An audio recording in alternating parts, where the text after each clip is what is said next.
benefiting, inshallah. And today we start officially the first class of the Qasida Burda.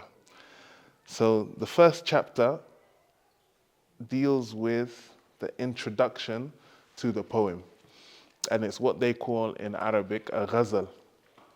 So a ghazal is when the poet starts the poem by speaking about something metaphorically or edging around the subject of what he actually is going to speak about. It's kind of like a prelude where he alludes to things around what he's going to speak about before he goes deep into what he's actually going to address. And it was just a way of them opening the poem, showing their linguistic prowess and showing their ability to draw people in before they actually went to the subject matter. You know, it's not sophisticated if you just go straight into the subject. People like an introduction. They like to be seduced somewhat before they enter into the full poem. But before I start the actual explanation of the poem line by line, inshallah, I want to ask you all a question. I want you to put your hand up if you've ever been in love. Don't be shy. So this is 1, 2, 3, 4, 5, 6, 7. Okay, so there's a few of you. So you have experience in the first subject of the poem because the first chapter is to do with love. And so I'll ask you then, before I go into it, for those of you that have been in love, what did that do to you?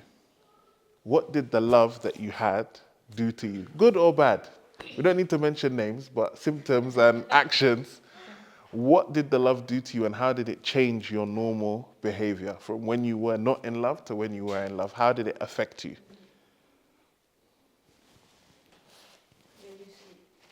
You lose sleep. You got more humble. Okay, I guess that depends on who you were in love with then. Uh-huh.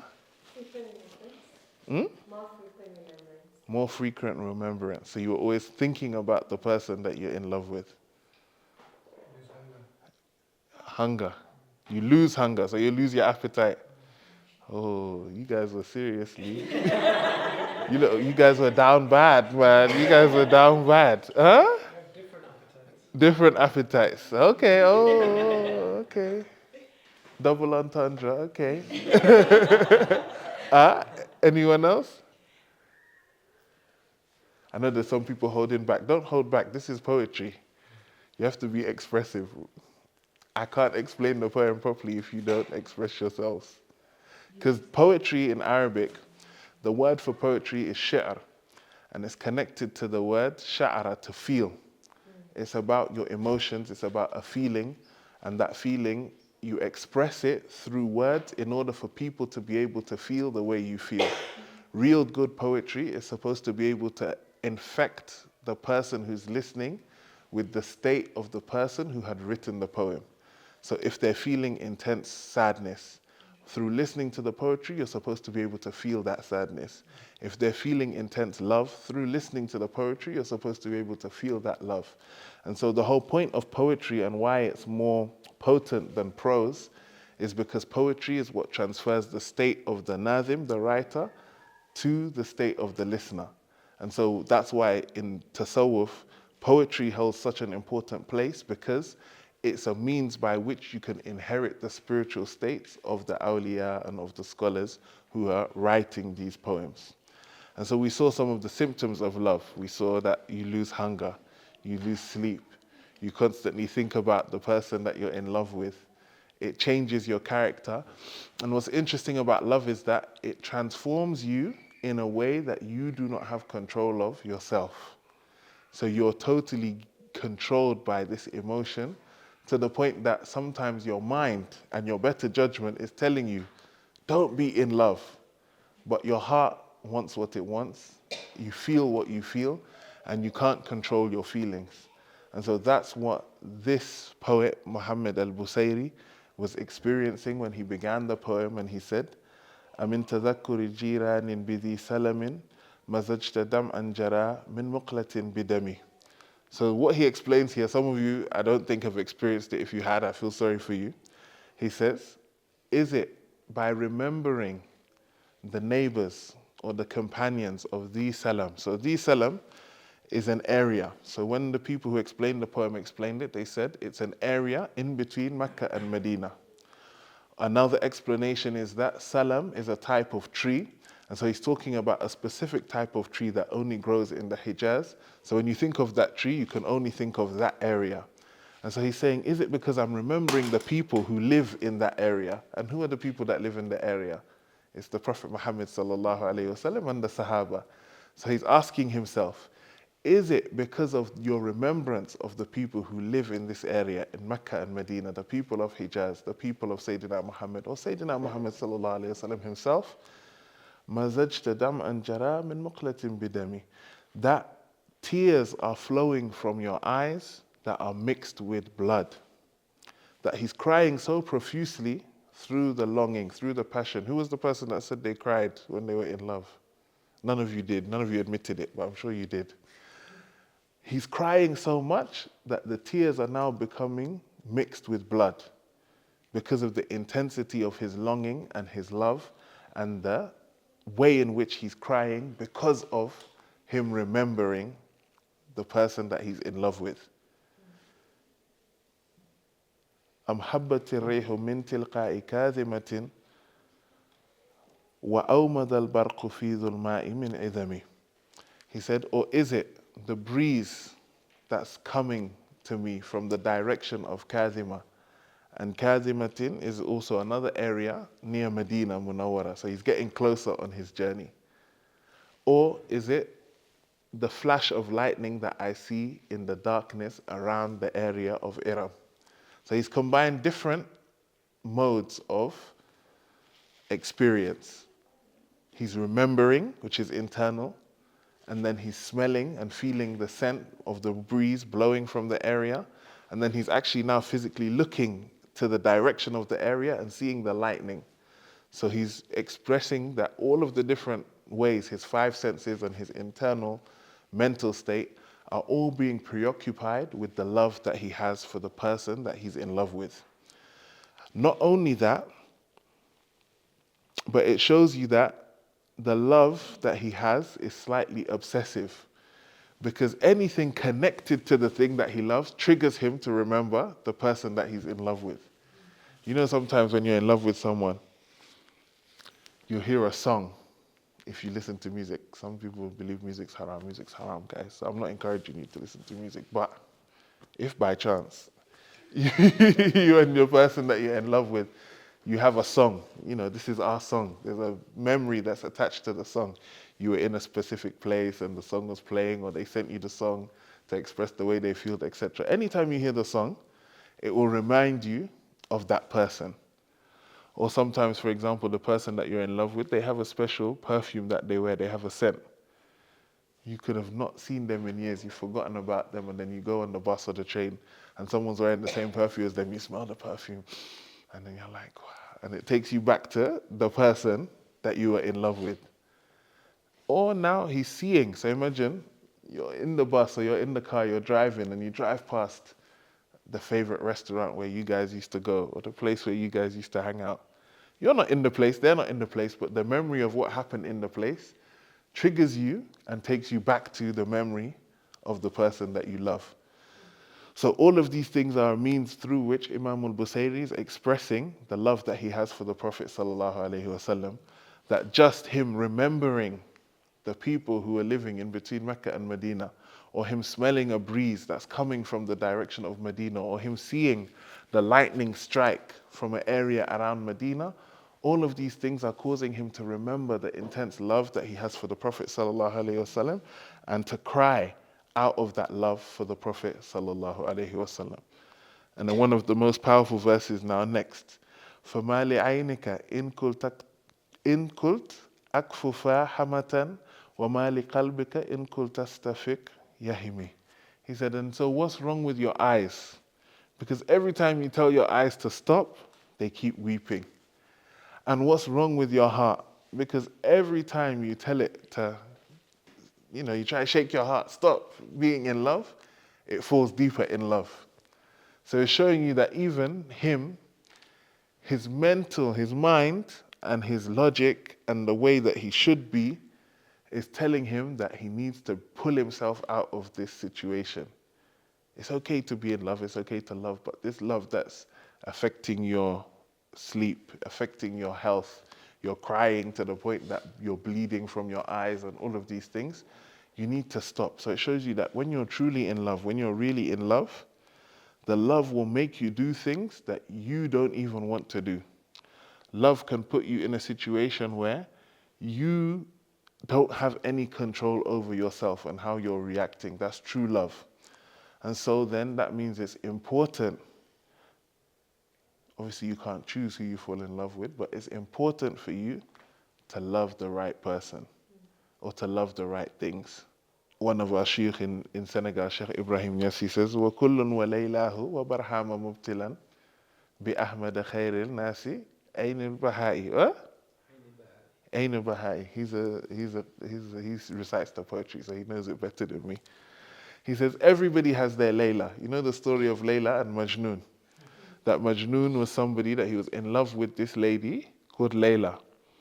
And they had this love when they were young, depending on the version of the story that you believe, because some people say that he was in love with her, but she didn't even know who he was. But regardless, he was in love with Layla. And then Layla, her family took her and married her to one of her cousins who was wealthy. And so he went crazy. Majnun literally means the crazy person. His real name was Qais. But he went crazy, he lost his mind because he was so in love with Layla that when Layla was taken away from him, he didn't know what to do and he just spent his entire life thinking about Layla. So one time, for example, they saw him and he was at this house and he was kissing the walls of the house. He was just there kissing the walls. And people were looking at him like, Qais, what are you doing? Why are you kissing the walls of this house? And he said, Amurru ala diyari, diyari Layla. أقابل ذا الجدار وذا الجدار وما حب الديار شقفنا قلبي ولكن حب من سكن الديار. He says, أمور على الديار. He said, I'm walking past the house, this house, ديار Layla, which is the house of Layla. أقابل ذا الجدار وذا الجدار. So as I'm walking past, I'm going to kiss this wall and that wall. He said, وما حب الديار شقفنا قلبي. He said, but it's not love of houses or love of walls that's filled my heart. وَلَكِنْ حُبُّ مَنْ سَكَنَ الدِّيَارَ. But the love of the person who used to live in this house. Because he can't kiss Layla, he sees the house where Layla was and the connection that it has to Layla, and so he's there kissing the walls of the house. But that's the same love that we have, that when we go to the Kaaba, we try and kiss the walls of the Kaaba. Or when we go to the Rawda, if the guards don't beat you first, you try and touch the barriers or tabarruk from the walls of the Rawda.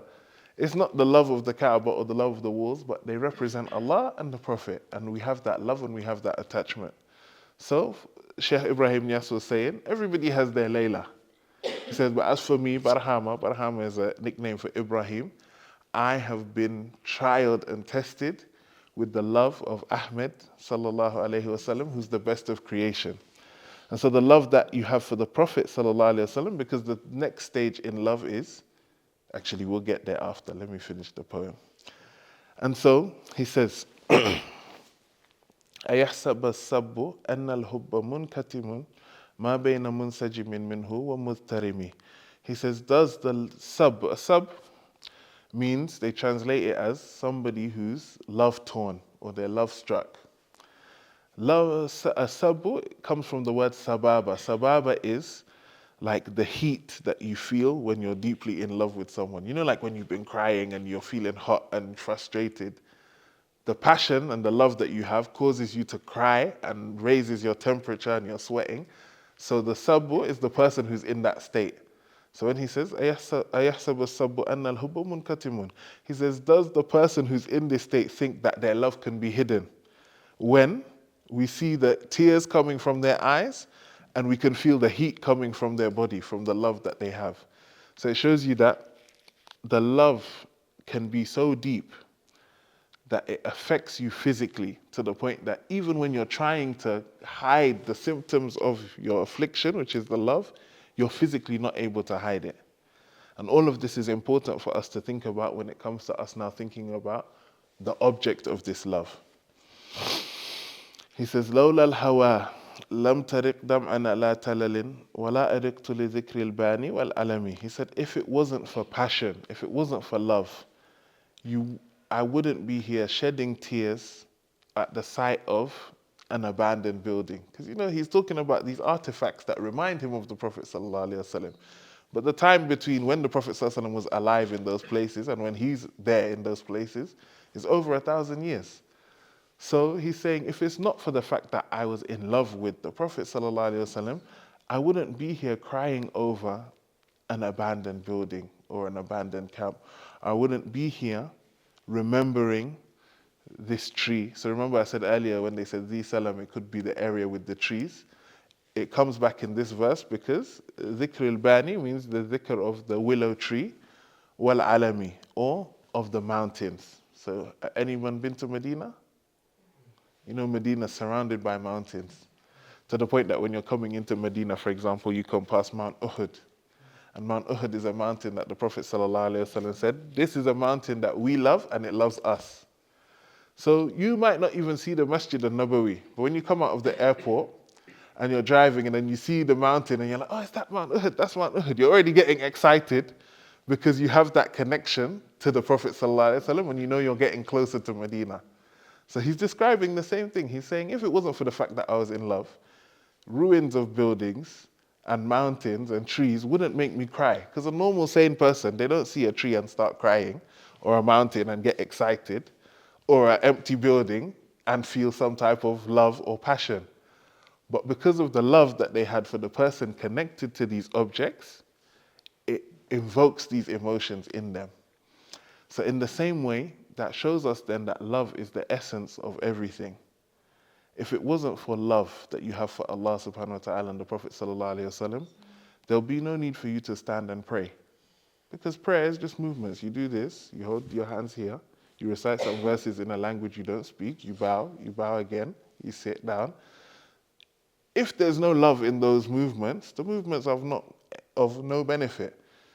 You fasting in the month of Ramadan, everybody's eating and drinking, the weather's hot or the weather's cold, you like your comfort food or you like whatever you like, and you're here starving yourself, your belly's rumbling, you're in the office, you're seeing people with their snacks and you're restraining yourself. If it's not for the love that you have for Allah and the Prophet ﷺ, there's no benefit in you doing that. Same thing with zakat. Money, I don't know if you guys like money as much as I do, but I'm somebody, I like money. So the pain of you having money, you know that your savings are stacking, or you know that you have a holiday you can go on with this money, or you have something that you love that you can buy, or food that you like that you can eat, and you take the money and instead of spending it on yourself, you give it to somebody that has nothing to do with you. If it's not for the fact that you love Allah, none of that would have any benefit. Going on Hajj.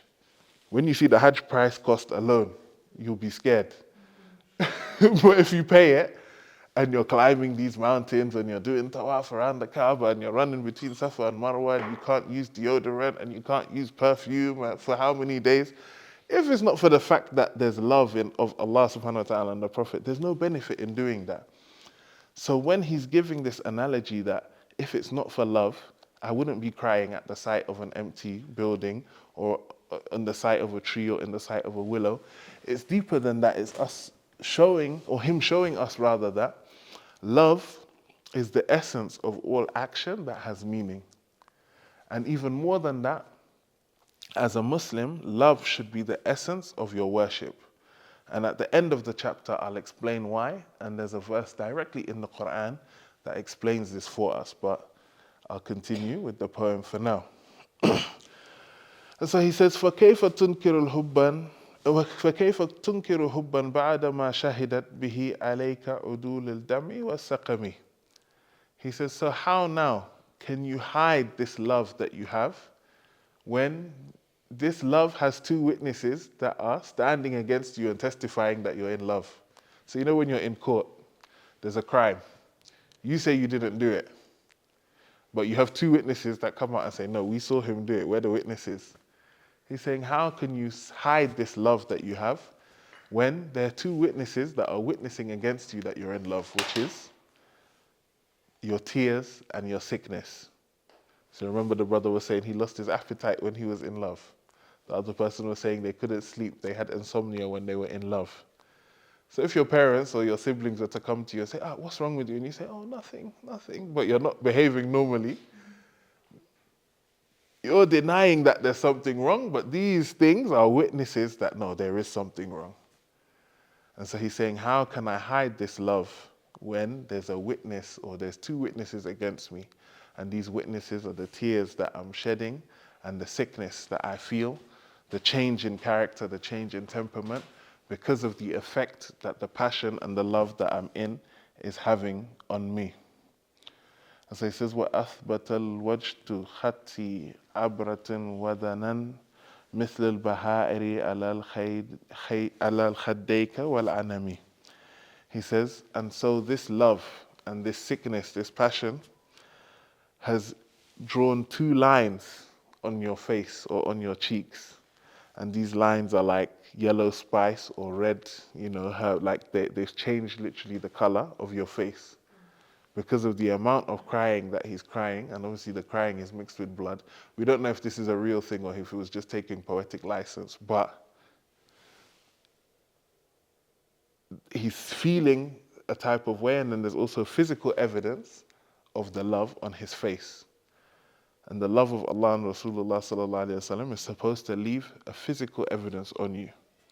As a Muslim, as a believer, as somebody who worships Allah subhanahu wa ta'ala, people are supposed to see the nur of Allah on your face. People are supposed to see the effects of the love. The love that he's describing is love for the Prophet sallallahu alaihi wasallam, but he's describing it in a way that people can relate to, which is the passionate love that we have for one another as human beings, when a man loves a woman or when a woman loves a man. And this is the essence of ghazal, that you start to talk about something with an analogy of something completely different, but it's connected. So that's why, for example, the Sufi poets, they love the story of Layla and Majnun, because they use it as a metaphor for the love that they have for Allah subhanahu wa ta'ala. That the love that they have for Allah can cause them to be a crazy person by society standards. But everything that Majnun does in his madness of love has a justification for the loved one. So as a Muslim, when you're there, taking that break to go and pray your salah, to the society that you're in, it seems like a madness. But you're in love with Allah and you have a justification for your madness. The same thing with your fasting, the same thing with your hajj, the same thing with your charity, the same thing with your abstinence from alcohol and drugs and all of the things that society deems as normal. Because you're in love with Allah, you see it as justified, but everybody else that's not in love doesn't understand your state because they're not feeling what you're feeling and they're not going through what you're going through. And so he's using this analogy of love and the things that it does to you and the effects that it has on you to show us that when you're in love with Allah subhanahu wa ta'ala, there's supposed to be physical changes to you. There's supposed to be emotional changes to you. The love that you have should be able to make you do things that you wouldn't normally do and go against your better judgment to follow that love. Like the Prophet sallallahu alaihi wasallam said, nobody truly believes until his desires have been brought in line with what I have brought. So you, in your head, might want to do something, but because you know that this is what pleases Allah and the Prophet sallallahu alaihi wasallam, you choose that over what you were originally going to do. The only thing that can be powerful enough to force you to do this is love. If you're not in love with Allah and the Prophet sallallahu alaihi wasallam, you're not going to be able to follow them and do what you're supposed to do as a Muslim and reach the spiritual states that you're supposed to reach as a Muslim. And so he says, نعم سرى تيف من أهوى فأرقني وحب يعترض اللذات بالعلم. He said, so yes, he said, سرى تيف, like an apparition appeared to me. So remember we spoke about the fact that he was thinking about the Prophet and the Sahaba. Then he smelt the fragrance of the breeze, then he saw the lightning in the distance. Now he's saying, a vision appeared to me. So you know when you sit down and you're fully immersed in your memory to the point that it's as if you can see the person that you're in love with. That's what a taif is. Taif is like a figment of your imagination. But it can also be a memory of something that you've experienced that when you're thinking about it, it becomes so realistic that it's as if it's standing in front of you. You've all had those kind of living memories. So he said, a living memory has come to me and it's denied me my sleep. So who was the person that said they couldn't sleep when they were in love? Same thing happened to Imam Busayri. He's thinking about the Prophet ﷺ to the point that his love has taken away his sleep, that he can't sleep at night from thinking about the Prophet ﷺ. And then he says, and love always opposes pleasure with pain. Love, when it's really in its deepest intensity, the things that you're supposed to enjoy, you don't enjoy anymore.